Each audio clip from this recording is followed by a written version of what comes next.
Okay, good evening, everybody. I'm Kathy Pabst, the Executive Director of the Missouri Academy of Family Physicians, and we have Dr. Peter Koopman and Brian Bernskoetter with us tonight to discuss MAFP's advocacy and engagement. So I'm going to put in the chat in a few minutes the link for you to complete for the evaluation form, and then we will also use that form for reporting your CME to AAFP. So tonight's session is going to be delivered live, and the presenters are going to be available to answer questions either throughout the presentation or at the end. We really want it to be a conversation with everyone so that you understand the issues that we addressed this session. So our presentation will qualify for 1 hour of CME, and I just hit record, so it's being recorded and uploaded to the MAFP YouTube channel. Others can watch the session afterwards, but only those who are logged on tonight for this session will receive the CME credit. And as a reminder, this is the 5th of 10 virtual sessions that we're offering this year. And the next one that's coming up is June 20th, and it is supporting breastfeeding families in primary care, followed by integrating artificial intelligence in family medicine in July on the 18th. A CDC update on HIV positive birthing persons and provision of human milk on August 15th. Value-based care for family physicians on September 19th. And then the last session will be on dermatology and skin of color on October 17th. So with this, I'm going to go ahead and turn this over to Dr. Koopman, who will get us started. Hi, I'm Dr. Peter Koopman. I am the Advocacy Commission co-chair. My other co-chair had a previous engagement tonight, was supposed to be able to be here, Sarah Cole, but she is not going to be due to a family event. So I've served on the advocacy co-chair for 5-6 years. And I'm going to speak to some of the aspects of advocacy from the perspective of the MAFP. We have with us Brian Bernskoetter, who is one of our governmental consultants, who spends all of the session works with us the whole session on family medicine related issues, and he's very deep into the policy and will also be speaking along with Kathy, who you just met. So we'll start with just talking about advocacy, and for some of you this is very likely a review, but you are critical as a member of the MAFP to our legislative agenda. Most of our legislators are not in healthcare or don't know very much about healthcare. I've been to Jeff City numerous times on testifying or on different occasions, and many of them may not even, especially our younger legislators, may not have a great idea of what family medicine as a specialty is and what our function and our ability to help patients is.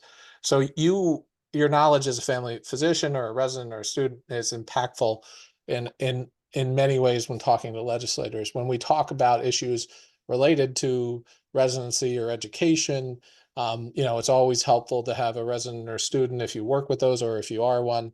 I mean, you can come for any issue regarding that we're speaking on, but especially when it directly impacts you in your role, being able to explain your role and give stories about your role can be very effective. And your expertise as a member guides the MAFP team to work through the legislative maze. There's lots of bills. Sometimes they're being changed, sometimes even on a daily basis, as they get before they get finally written and voted upon. And our governmental consultants or lobbyists are working on those, trying to pay attention to what's going on and watching that. We've had years ago, when I first started in the MAFP, and I served for a brief period of time on the Executive Commission, my first year in that, they passed the Assistant Physician Law, which was added to an omnibus bill, with very little discussion, which clearly impacts our specialty and has been a continued, it's now the law of Missouri and has actually expanded to others. I know for a fact that the House of Medicine now, the AMA, is speaking to that issue because I'm involved a little bit in their House of Delegates now. But there are things that happen, and having people paying attention and being able to give our input and discuss our concerns or support for the bill is always important. And you're sometimes as helpful for that as a member as anyone. So to the degree that you're able or willing, we would like you to be a point of contact for the MAFP on issues, because it is, I mean, our Brian works very hard in the Capitol. Kathy works very hard. Bill, who is our assistant executive director, works very hard at paying attention to this, especially during the legislative session, but even in between, to try to make sure we're identifying bills that are important that we need to speak to as family physicians and to support our practice and our patients. And this is our members are why we're at the Capitol, and why we have people at the Capitol, and they're fighting for family medicine and our patients. But you do, to a degree, set the agenda. I mean, we do have our advocacy commission, which meets on a regular basis, formally twice a year, but often with multiple other meetings or at least discussions through email to discuss bills that are active. We will reach out sometimes to the whole advocacy commission, sometimes just the chairs, depending on the urgency of questions to be answered. But we are happy and excited to have you if you identify something. I mean, I heard about last year or 2 years ago, I heard about the DEI legislation, which is of concern to us, first from one of our members, actually, before I heard it from anyone else, that it was being placed into to be considered. So if you know of something that you've heard that you think is relevant, you haven't heard the MAFP speaking to it, at least contact us, and we're always happy to hear about things and see if we need to take action or review those. The more that we know, the more able we are to take the agenda, to take an agenda that's positive for family medicine and our patients. So certainly trying to stay informed on your own, you make a difference through being involved, and there are ways that you can be involved. You can contact your legislators at any time based on your interest. Certainly we do an advocacy day where we have a single day in which we make appointments with your legislators in Jeff City, and you come and speak to issues that we have identified as being important and relevant right now every year. But you can certainly speak to them, go to their town halls, go to their fundraisers if you have an interest. Talk to them, get to know them. We do send out a yearly advocacy survey, which we send to our whole membership, I believe. Is that correct? Yes. Although it's largely the board the larger board that answers. Certainly the advocacy commission people, I think, almost always answer that. But it is helpful to get that information from you. So even filling out that survey, which we've tried hard over the last few years to make shorter so that you can get it done in 10-15 minutes, and it speaks to issues that we think will be relevant in the upcoming legislative session. And we like to get a better, myself and Sarah speak, and we pay attention to this on a more regular basis, but we want to know what our membership feels, and the answers that they get, which we've gotten frequently over 100 responses on that advocacy survey. That gives us a better picture of the larger membership and what their feelings are on certain issues that we think are relevant to legislation that may be coming up or that our legislators may ask us. So, fill that out. We will send out emails to you for spending speak out messages when we think there's an issue that our legislators as a whole need to hear about. That is a very simple process. The AAFP will also send it, but the MAFP on certain issues federally, but the MAFP will send you an issue that has a pre-written letter that you can certainly adjust before you send it, but it will send a statement on an issue to your legislators that you are a constituent of, very simply, if you use that speak out. And legislators do pay attention to that. They will pay attention if they get even 5 physicians who are constituents saying this is an issue of concern to me. They're going to pay attention to that. They're going to say we need to think about this. So your actions in even that relatively simple act of of sending a speak out when you know, we identify within the MAFP that that's something that we should do, can have a big impact. We're more than happy to have you work even harder than that. I mean, or be as engaged as you want to on the advocacy commission with your legislators, but please try to stay in contact with us when there's something of relevance that you think that MAFP can be a voice for in a larger way than just you. We want to harness the capabilities of our members, grow our influence with decision makers. We want to continuously advocate for our patients and for our specialty. Certainly, we're talking mostly about state here, it's the Missouri, but locally, certainly Kathy and others can help you on local issues. They have a lot of resources at the MAFP if there's something going on, even in your local community, not necessarily statewide, that affects your practice in your area, always reasonable to talk about it.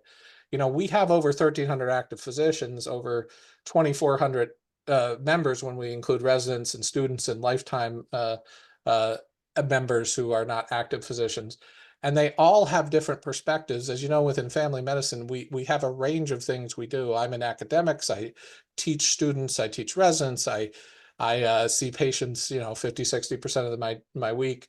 But they are suburban practice. I am not rural. I have been in the past, but I am not currently.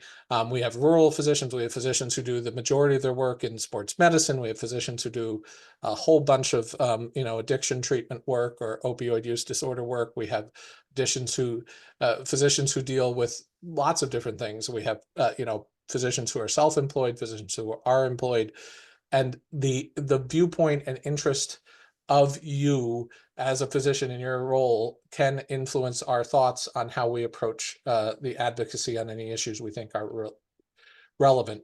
The more that we stay engaged and involved, and I think, you know, over the 15 years I've been involved with the Missouri Academy, I think we've continued to grow our influence with decision makers, but they change all the time. Our legislators are new frequently. And so, you know, in the 15 years I've been more actively involved in advocacy work, I've had 4 different senators, I think 5 maybe, and so many different representatives that I've been a constituent of specifically, and certainly many more. The turnover is pretty large. And, you know, I remember every time I meet a new representative, especially a young one, I remember luckily I was able to, because it was a slow day on advocacy day a number of years ago with a new legislator who really spent time to, I spoke to him about family medicine, my perspective from my position. And I really spent probably 30–45 minutes with that legislator. And I know that I was educating him, and that is part of what we do. And, you know, if you feel strongly about your legislators, or you know someone who's running for office that you think from your knowledge in your local community is someone who shares some of our viewpoints or would be helpful on our policies, certainly let us know. We even are willing to try to support, you know, friendly legislators who are friendly to some of our priorities through the Missouri Academy. You know, but this is at all levels. I mean, health departments in your communities, the county boards, you know, other than just your representatives and senators in Missouri, although those are important.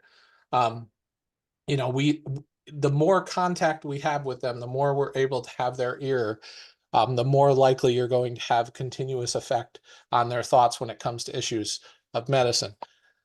And if you've heard me speak before, you may have heard this story, but I mean, it was about 15 years ago, probably 16 years ago, there was a program called Doctor of the Day by the Missouri State Medical Association. I just thought it would be interesting to do that. I had been in Missouri for about a year. It was a time when you went for one day, met who were your senator and 2 representatives. The senator generally introduced the physician on the House of the Senate floor, on the floor of the Senate.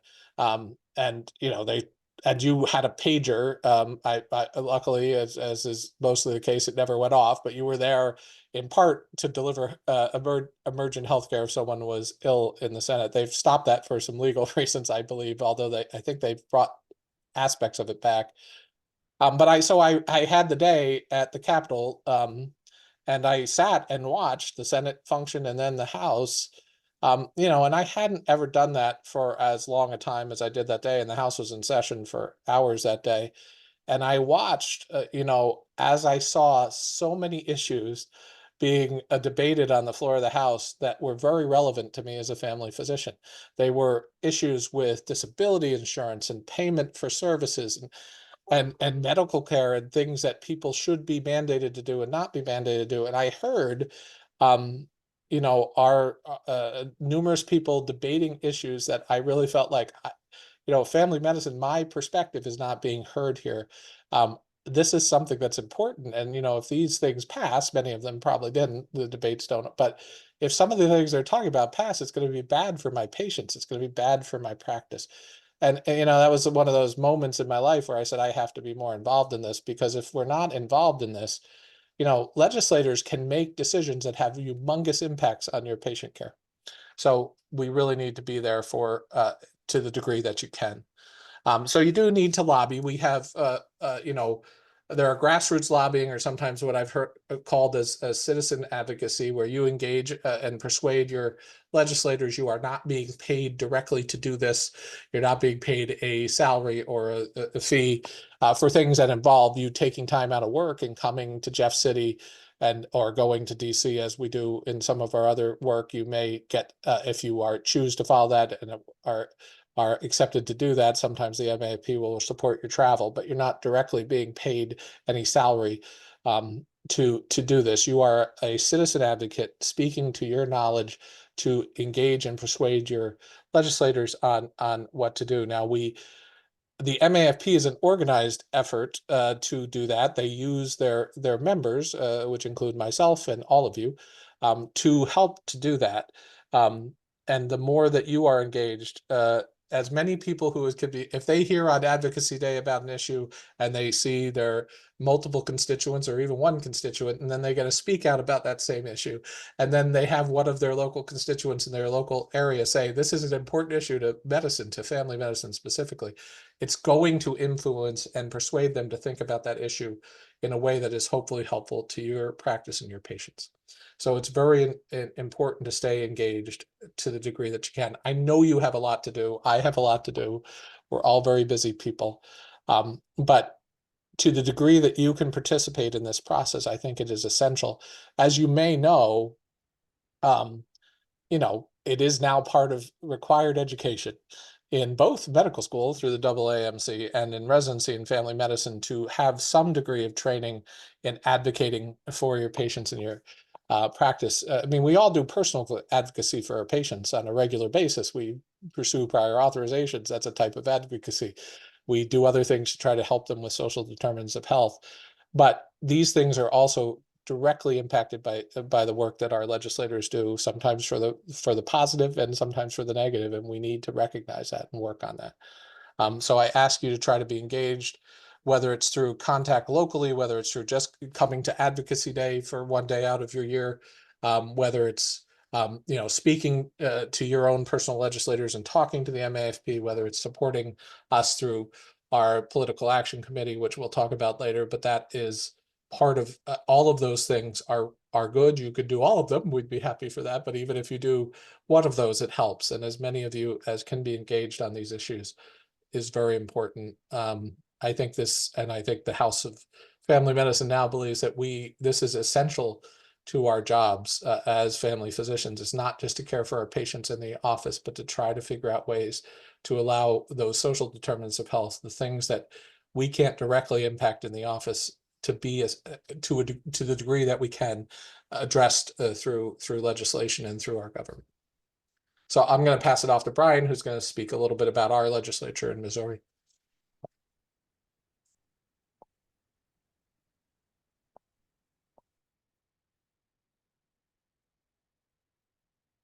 Did it again. I dag nabbit. I started on mute.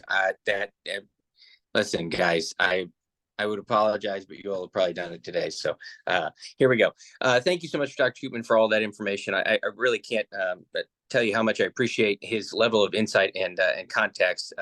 He has been doing this quite a bit, and he certainly understands it. So it is great to have him on board, helping direct some of the policies and some of the decisions that we end up implementing at MAFP.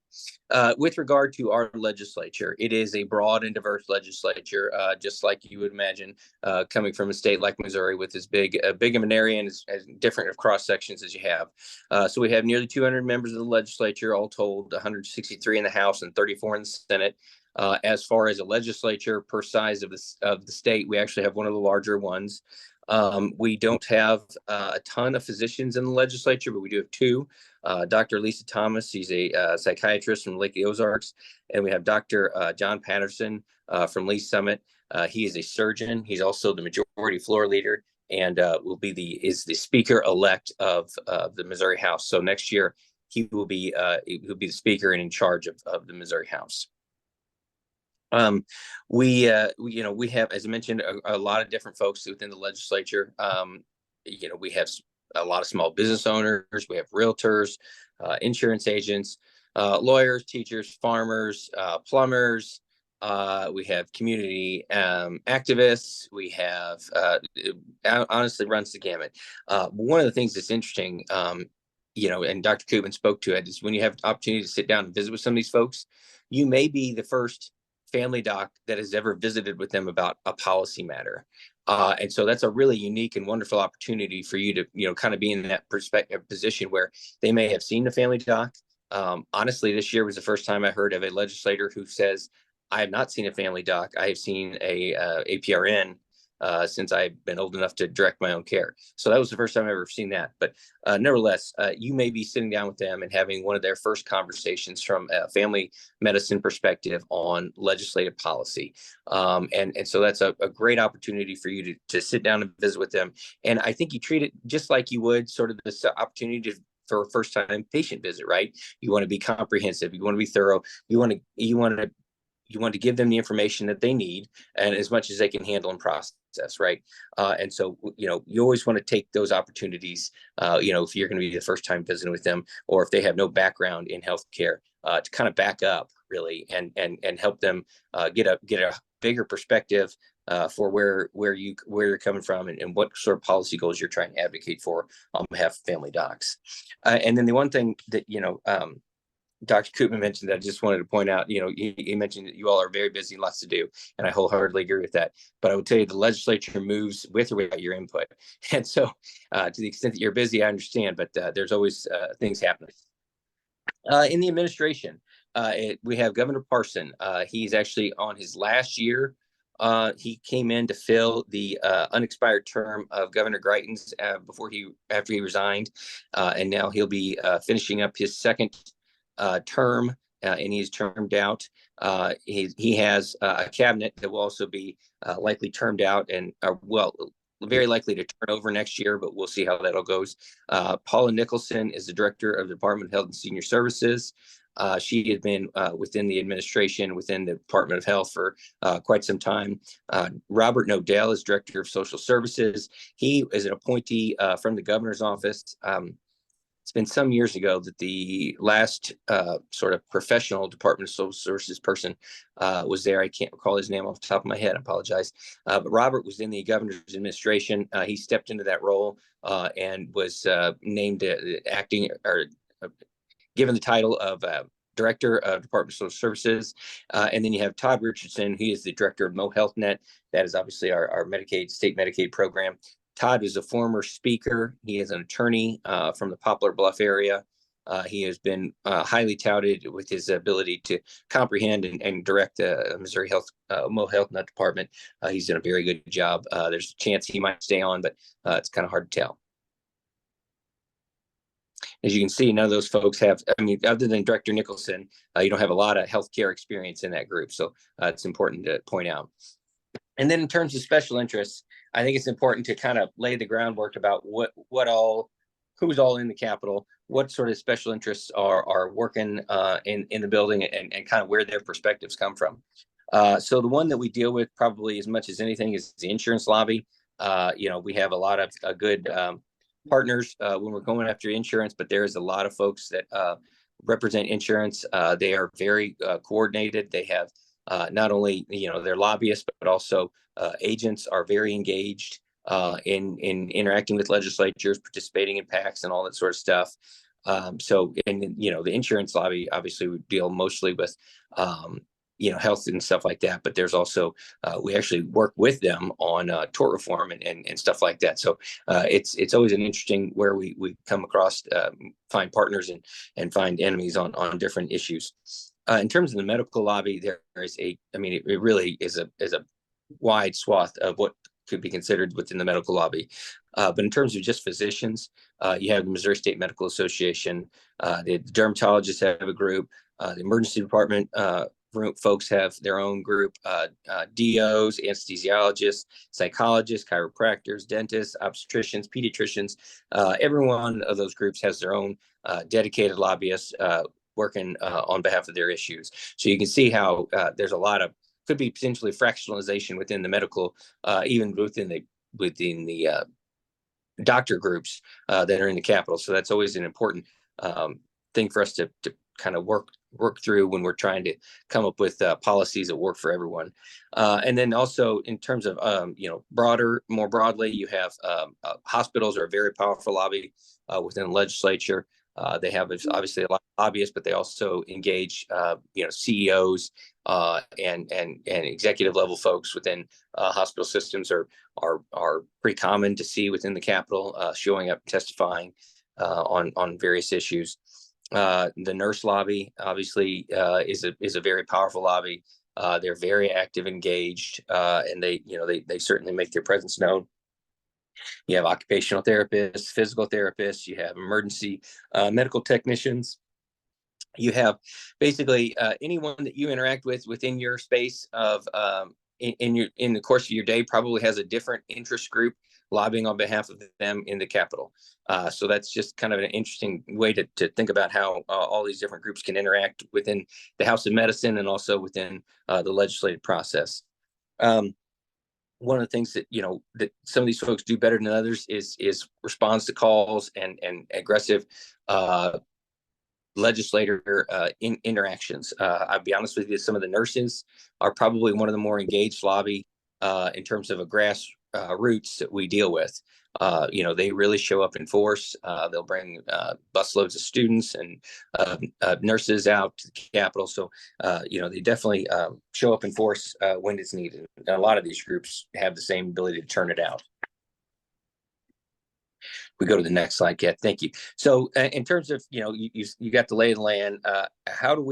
What is the process to kind of get their vote, seal your message, any number of those sorts of things, right? So the first and the best way is personal visits. I know that can be a time-consuming process, but it's one of those things where every time you do it, it becomes a little bit more, you figure out the process a little bit better.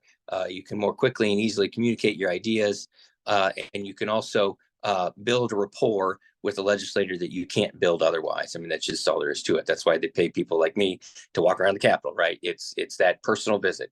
And you all can do that just as well as I can, probably better because of your expertise, but obviously it does take your time, which is a difficult thing to give up. The other thing it's super helpful, and we've had a number of docs take us up on it, and none of them have come away feeling like that wasn't a good experience, was actually testifying in front of a committee on a bill of interest. It can feel like a daunting process, right? But I can assure you, we walk you through it. We can help, develop testimony, help develop your thoughts. And you will be the expert in any time you're talking to a crew of, or a committee of legislators. There's your background and expertise when it comes to the things that you're going to be advocating on are going to be greater than theirs, and you're going to be able to overcome any questions that they might have. So I would just always encourage you, if you're ever like, I want to try it, always do it. Tours of your facilities are gold this time of year. So we're entering the election season. Missouri's going to have a ton of contested primaries. Honestly, most of the bigger elections are going to be in the primaries in Missouri. And so, anytime that those folks are trying to build name ID, build recognition, anytime they can get inside a facility and have a good photo op, we want to give them that opportunity because that's going to be valuable for them, and it's going to be valuable for us to get that exposure, get them in the building, show them what you're doing, interact with them in ways that will be meaningful for future when you have to call or when you make the phone call that you're trying to get a legislation passed. You'll be able to draw upon those tours or experiences and much better affect the process. And the last one would be letter writing. It certainly wouldn't be my favorite, but it's in a time limited world, it is effective and it is useful. So I would always encourage you to try to do that sort of stuff. If you do make a personal visit, thank you notes are still very helpful. I really, I think it makes a difference. It's that follow up to any sort of visit that sort of seals it, puts it in your mind, what they wanted or all those sorts of things. And the other thing that I'd recommend is sort of an other category. Follow them on Facebook. Send them your email address when they are soliciting for that sort of stuff. You at least get their emails. You'll know what they're talking about, right? Attend their fundraisers. That would be absolutely huge. And if you're willing to attend a fundraiser for a legislator and make a personal donation, that's the sort of stuff that gets phone calls returned, honestly, and that gets the attention of a legislator when you're wanting to get something on their screen. There you go. Turn it over to you, Kathy. Okay, thank you, Brian. So what MAFP does for you, we are kind of your own support team when it comes to your engagement with legislators. We need a long-term strategy for each session, and your input and feedback and priorities help us establish what we're going to focus on for those 5 months. So whether you support or oppose legislation, we want results that you're going to be able to see and that will impact you and your patients. So what MAFP does to support you in your advocacy efforts is that we will research issues to help you determine positions. We use our own advocacy survey that Dr. Koopman had mentioned earlier. We also access the FAAFP policies. We look at our past history on the issue. And if it's something that's fairly new or we're unsure of, we contact the FAAFP Washington, D.C. office. They have a state chapter representative. Her name's Julie, and I call her my own personal research assistant because she is just amazing. We also have a daily presence at the Capitol, and that's what Brian does when he's there, and Randy.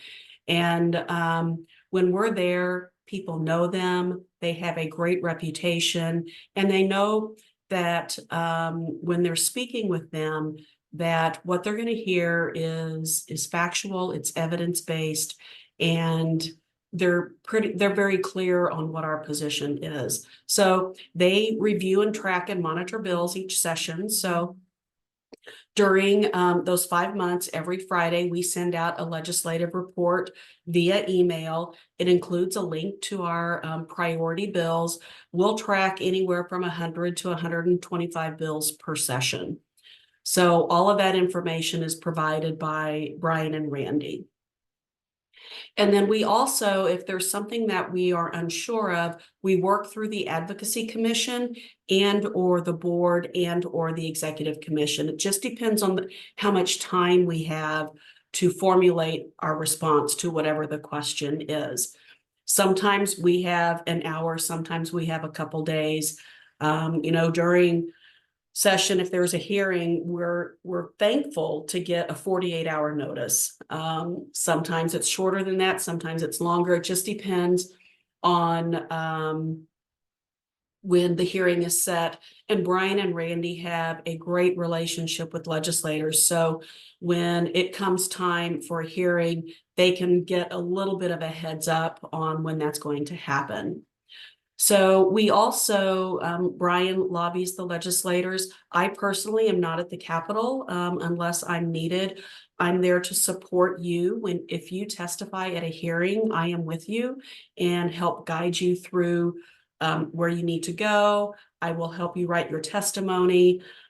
Typically what I do is I will take our standard language, provide it to you, and then you make it your own. Put in your own anecdotal stories and experiences.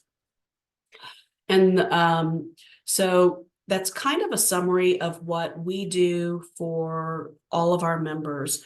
And it's kind of a repeat every session. And we're always looking for ways to engage our members. One of the things we do are the speak outs, and that is through the AAFP platform. But all you have to do is log in, review the message, edit it if you like, and hit send. It automatically goes to your legislators on that. So with this slide, I'm going to turn it back over to Dr. Koopman. Yeah, so what is our message? And our message is, as I said earlier, shaped by our membership. You know, your input in any form that you're able to give it, being part of the Advocacy Commission or just sending input towards the Academy through Kathy, helps to form that. The advocacy survey we use here, and I think has been very helpful. Not all states, state family physician groups do that. It's been helpful for us to shape our message. So it is formed by you, if or members of this Academy. Rarely on issues of relevance that happen very quickly. We use a smaller group, but they are the people who have been elected to positions to serve on the Academy. You know, many of our issues, and this is true both statewide and nationally, are not partisan issues. Administrative reform, payment reform, it really doesn't fall to the partisanship that exists to a large degree. I mean, and it is not partisan either within the legislators who may support it or not, or partisan within our own membership. But there are issues that may have some partisan strength. And, you know, specifically when it comes to reproductive health and abortion, when we've done the advocacy survey, you know, the way that it was asked was, are you supportive of abortion for any reason, in certain reasons, you know, or for in most reasons, for some reasons, or for no reason. And, you know, it was very evenly split on both sides of that in the advocacy survey, which I think was over 120 members last year. Now 50% were on one side of that divide versus the other. But again, on that issue, what we ask as part of that is sort of like, how important is this? It was rated as, you know, 5 out of 5 importance for both sides of that issue. So as a membership academy, we can say that we fall in the middle with our membership on issues like that.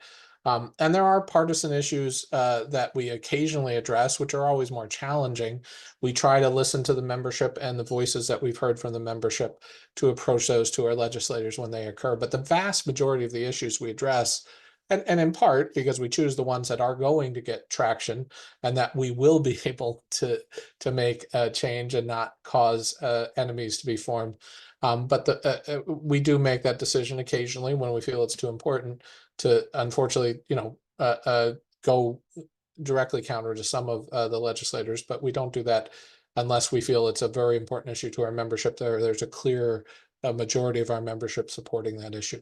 But again, many of the things we address, public health. Now, you know, it's always a question of payment, but public health issues, you know, tobacco issues, helmet issues, they're not partisan, and we try not to keep this, try not to make this a partisan issue. And, you know, in most of these cases, if you feel strongly on an issue and you don't feel that MAFP is supporting you enough, you can certainly tell us that. But as I said, you got to remember, you're one voice out of 2,500, and we're trying to get an idea of how the full membership is feeling.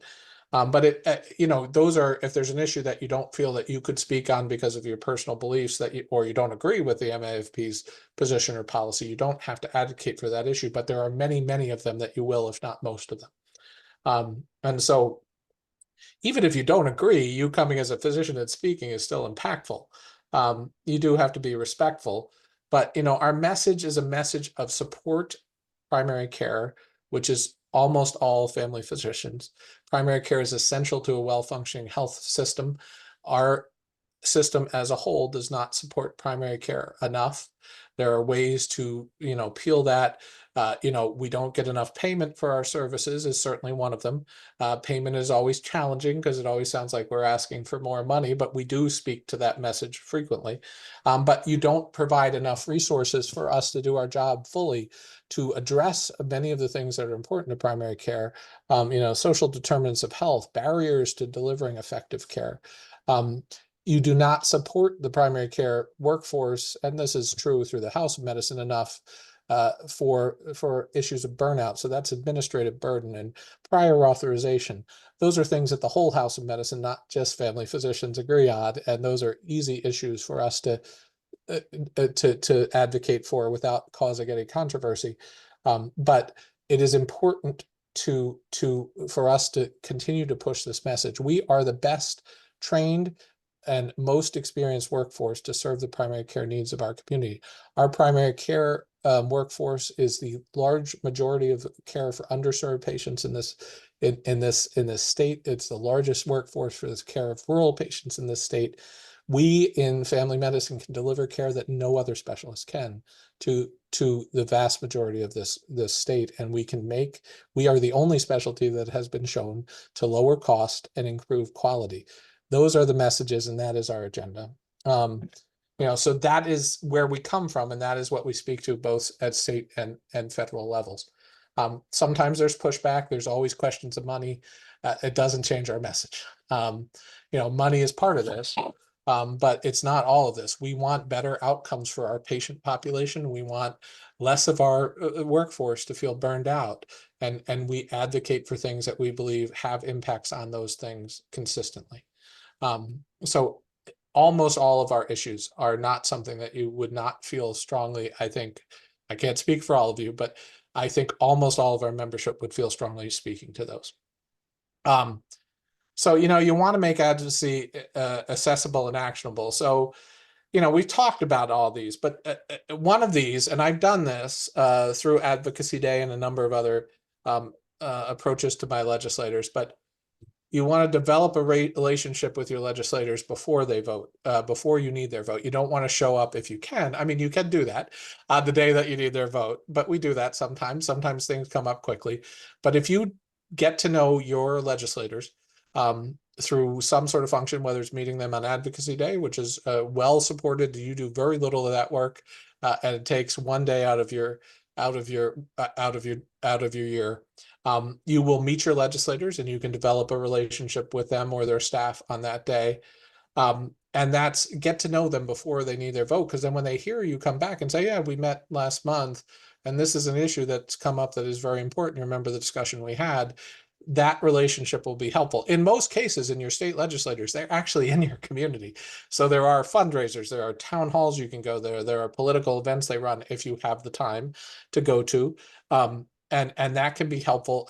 I mean, for me, when my kid was in high school, my senator was in the same school and his kid was in the same grade as my kid. So I had a relationship with my senator at one point through that connection. I have another representative we had that I had a relationship through family friends and colleagues that I saw them every year at a Christmas party. So, I mean, in the state legislators, somewhat less in the national, but they may not be living in the exact same community. But in the state, you're almost always living in the same community as your legislators, and you may have relationships you can build that are outside of going to them in their job, and something just so get to know them. The PAC, Kathy will talk about, but the PAC does have an impact. I mean, money is how politics work, whether you like it or not. There is a part of me that always has felt that this is a little bit, dirty. We have to give money to people that we want to support us. That's how this works. It's as I heard at the recent government summit in DC, this is the coin of the realm, whether you like it or not. I mean, you could advocate to change that, but to run campaigns, to become a legislator takes a lot of work and it takes money. And if you give them money, it is a way to get their attention. The PAC allows us to do that. Given how many members we have in the Missouri Academy, our PAC remains much smaller than many other specialty academies. Now they have larger salaries. I know that's another thing, but I mean, the anesthesiologist PAC is much larger than ours, but we have grown our PAC by a good degree in the last few years, but it still could always be more. So if you don't have any time and you don't feel you can engage with your legislators, give the PAC money. You have $50. You have $100 to give a year to the PAC. I know you do. Well, I don't know all of you if you're a student or a resident, but if you're a practicing family physician, you probably have $100 to spare for the year to support this if you don't feel you can work in other ways. Certainly, if you want to get more engaged, you can volunteer for the Advocacy Commission. We're happy to have as many of you, and some of you on this call I can see are already on that. You can do the testifying. The testifying was well discussed, but that helps remarkably. You know, the DEI legislation a few years that we were strongly opposed to, in my opinion, failed for many reasons, but one of the strongest reasons was because of the testimony by Dr. Steve Zweig from my institution on this bill. And he just spoke to compelling testimony over that, and that I think was heard by the commission that was considering the bill. You know, respond to calls of action. The letter is written. You can use that letter without modifying it, but we will the academy will often prepare things for you. Try to stay informed. I know you get so many emails, and so do I. I think our Missouri legislative weekly report that comes out through the Missouri Academy is one of the most important. But you can sign on to, you know, get the emails from your legislators. You can follow their social media.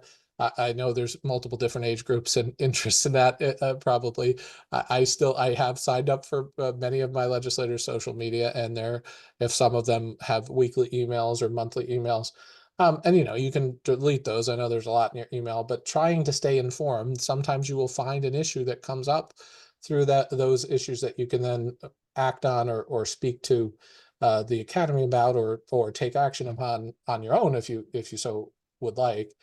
But you are the expert in family medicine. You are the expert in primary care. You are the expert in educating our legislators on what these bills and what these actions they're taking have an impact. So there are many different ways to do that. So I am going to jump in now. We have about 12 minutes left of our session. So I'm going to talk fast about the PAC so that we can get into the legislative bills and the review. So our 2023 activity, we raised a little over $11,000 from our members. Our current PAC balance is $20,500. So last year we doubled it. That was through an intense campaign that we did at our annual fall conference, and it was highly successful. However, this isn't even close to what we need. We would need $50,000 to $100,000 to truly be effective when it comes to making our candidate contributions over with next year. So this year is an election year, and we're going to have to stretch this $20,000 as far as we can. We would love to have more. I am going to put a link to the PAC page on our website, which has the contribution form on it. If you feel so inclined to donate, you can do that. And my next screen is also going to be a QR code. So the more money we have, the more candidate donations we can make. So if we would have each member contribute $200, and we have 1,300 active members, can you imagine how much we would have just with a simple calculation of $200 each? Now, if you want to give more than that, we'll take it. So the $200 is just an example, or even $50.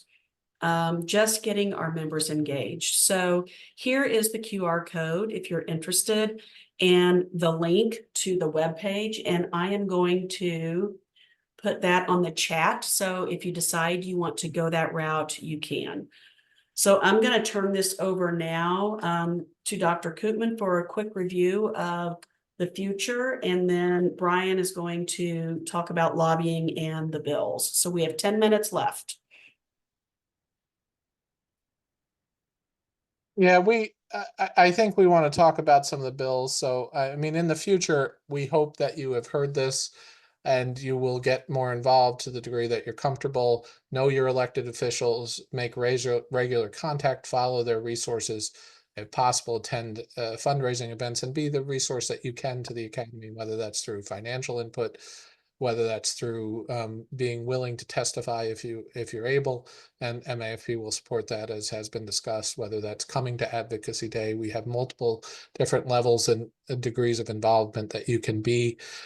Joining the Advocacy Commission probably is another area in which you can give your input and be helpful. So we are always trying to grow your ability to be involved and give you different abilities and levels at which you can do so. We're always trying to look ahead here. And Brian, I think I covered the effective do's and don'ts, and I think we've gone over quite a few of those. I'd say the only one that I would say, state your position and be careful. The only one I wanted to expand on that's not otherwise obvious is always be truthful and state your position clearly.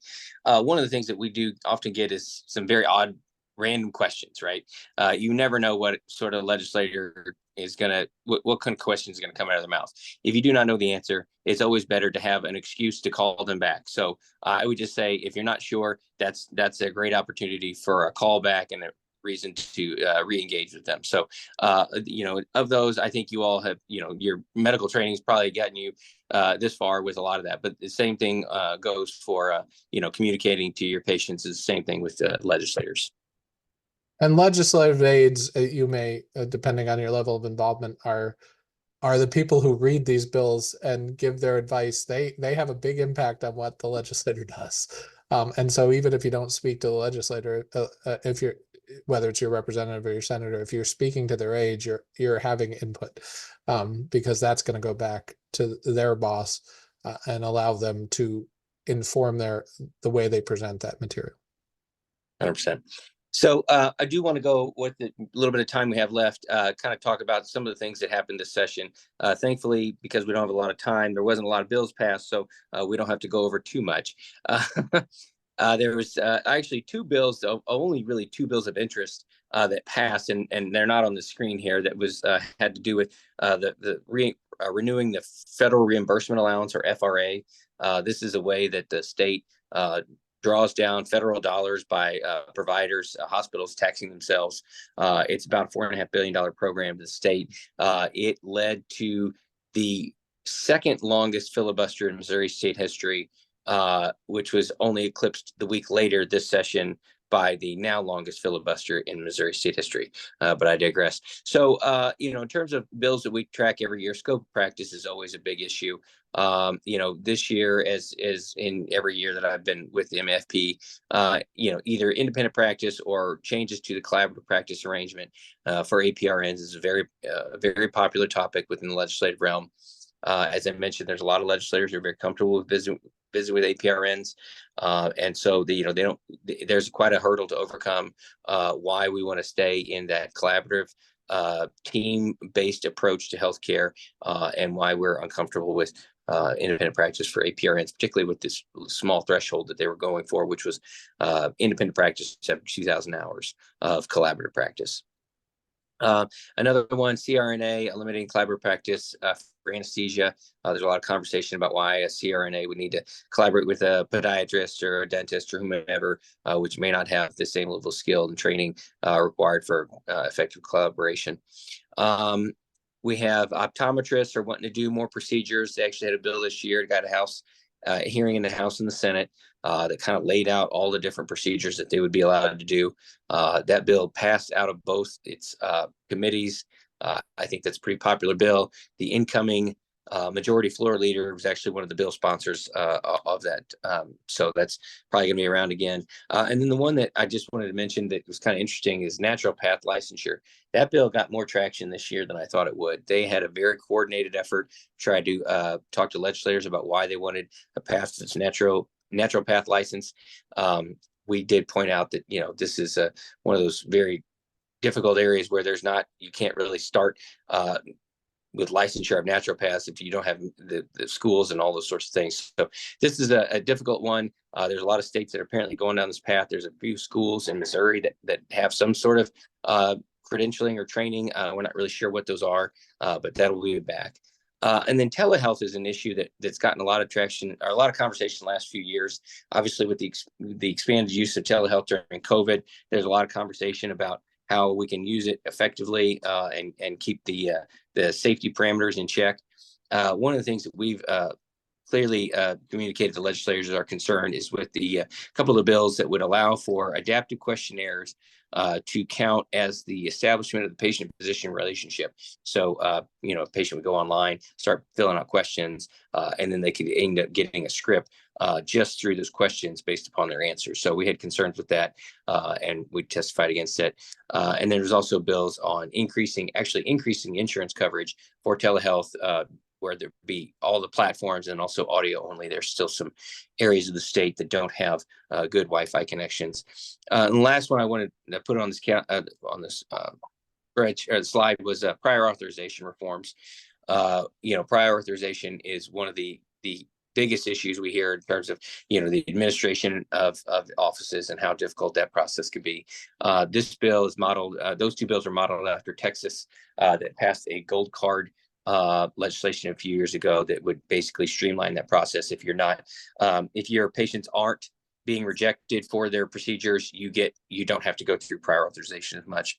And then another thing I wanted to bring out that was probably the most successful thing that we did last year and building upon it this year was graduate medical education funding. So Missouri is one of the few states in the country that provides state general revenue to have for graduate medical education. And we did that. We started that program last year, and family medicine obviously is one of those areas for funding. It's been very popular. Last year, they put $2.3 million in it. This year, they put another $2.3 million.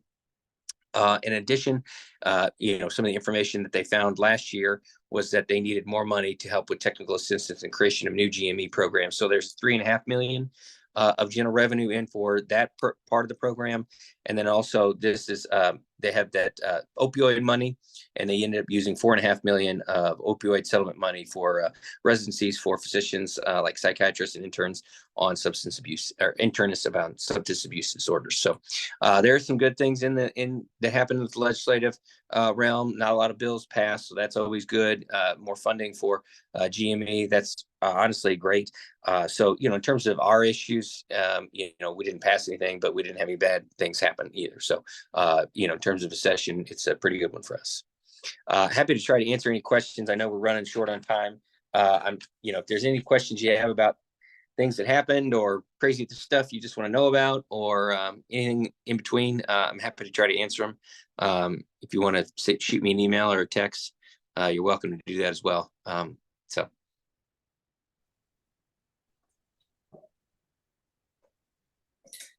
I have a question, Brian. We've got some bills last year that we're looking at the issue of non-compete clauses for physicians working for not-for-profit entities. I think it was 2754 in the House and 1396 in the Senate. And I've heard some folks say that, we ought to back off on that because of the FTC ruling it's still in its 120-day approval process. And I wondered if we're going to go ahead and push forward for a state solution to this. I think the federal solution is going to be really as muddy as the Missouri River. The FTC says they have jurisdiction over some not-for-profits, and of course, every hospital system feels they're a church and they are not under the auspices of the FTC. So I think the federal solution is going to be years in the delineation, but we could do a state solution much more quickly than that. So do you think we're going to have any energy to do that next year? It's tough. So Speaker Plocker was supportive. It still didn't get done.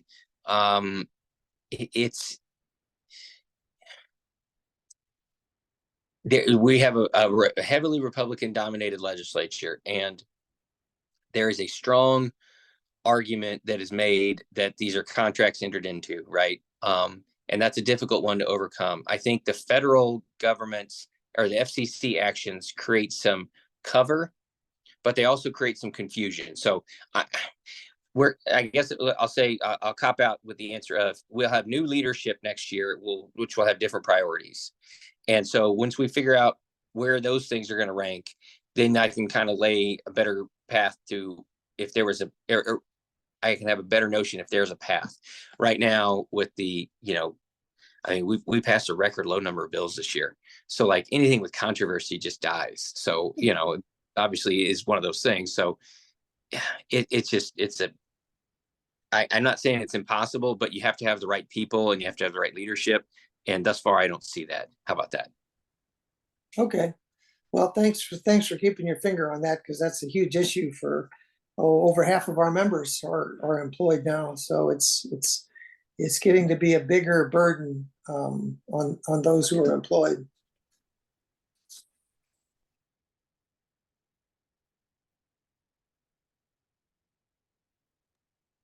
Are there any other questions? So just as a reminder, the link for your CME, there is an updated link in the chat, as well as a link for the PAC donations. I'm sure you will be getting an automated email from Bill tomorrow morning, reminding you to submit your CME and the evaluation form. Will And you send an email to a link for the CME as well? Because I mean, once the Zoom is over, how do you get back into the chat? I'm just probably not competent enough to do that. You should have an email that it was in that arrived 30 minutes prior to. Yeah. If not, you'll be getting another one tomorrow. Okay. And they'll be from Bill. They're not from me. They're from Bill. so, yeah, I want to respect your time. We're already a little over time, but thank you for participating in this. I hope you'll choose to be more engaged. I will tell you that when I go to national meetings of the American Academy, Missouri within the last few years has championed and to a degree written 3 pieces of legislation: the direct primary care legislation, the preceptor reimbursement legislation, and the graduate medical education funding. We're unique in that way. I want to give a shout out to our lobbyists, to our government consultants, and Kathy and the staff. They've done a lot of work to try to have a positive impact on family medicine in this state, and they've been successful. So I hope you get engaged and your input can help to continue positive impacts in the future. Thank you, Dr. Koopman, and thank you, Brian. And if any of you have questions or want to become more involved, feel free to call. We are available to talk on the phone, email, whatever's convenient for you. Kathy, So to get back to you when you email her any question. any question, I'll have an answer. How to take care of your kids. She's great at that too. So. Not always. Very good. Well, thank you all for your time this evening. Thanks. And again, contact us and we'll see you hopefully at Advocacy Day next February. Thank you all.